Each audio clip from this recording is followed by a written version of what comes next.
আসসালামু আলাইকুম প্রিয় শিক্ষার্থীরা, আশা করি সবাই ভালো আছো। আমি সারাস স্টাডি টেবল থেকে স্নাতক প্রাপ্তি বলছি। আমি আজকে বিজ্ঞান নবম শ্রেণী অনুশীলন বই নিয়ে কথা বলবো। চলো ভিডিওটি শুরু করি।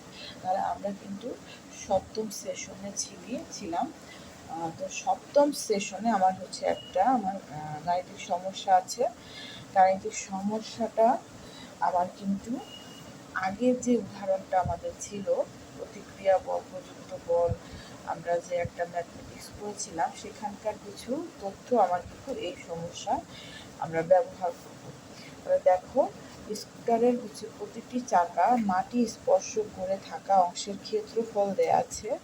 তাহলে প্রতি চাকায় স্কুটারটা কত চাপ দিচ্ছে, আর যদি তুমি সেটা মেরামত করো, মেরামতের এক পর্যায়ে যদি স্কুটারটাকে এক চাকায় ভর দিয়ে রাখো, তাহলে চাপ কি একই থাকবে কিনা সেটা আমরা এই ফাঁকা জায়গায় লিখব। তাহলে দেয়া আছে আমাদের ক্ষেত্রফল। ক্ষেত্রফল কিন্তু এখানে সেন্টিমিটার দেওয়া আছে, আমাদের মিটারে নিতে হবে।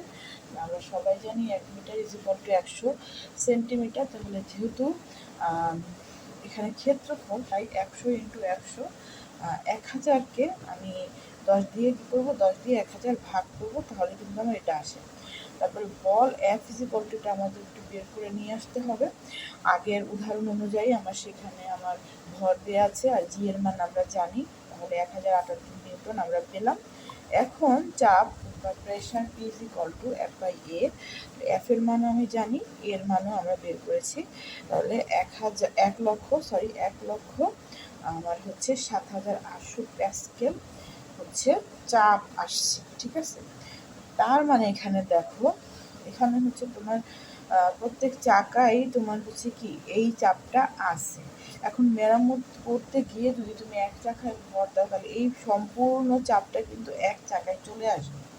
হ্যাঁ, একটা চাকার ভিতরেই এই সম্পূর্ণ চাপটা তোমার অনুভূত হবে বা চলে আসবে। ঠিক আছে, তাহলে এই ছিল আমাদের এটার গাণিতিক সমস্যার সমাধান। তাহলে আমরা এর পরবর্তী ভিডিওতে তরলের চাপ, ঘনত্ব, তারপরে ক্ষেত্রফল, তোমার ধূর্ত অনুযায়ী তরলের কীভাবে চাপ নির্ণয় করে, আর্কিমিডিসের সূত্র, এটা আমরা পরবর্তী আমাদের ভিডিওতে আমি আপলোড করার চেষ্টা করব। তো আজকে আমি আর ভিডিওটা দীর্ঘায়িত করছি না।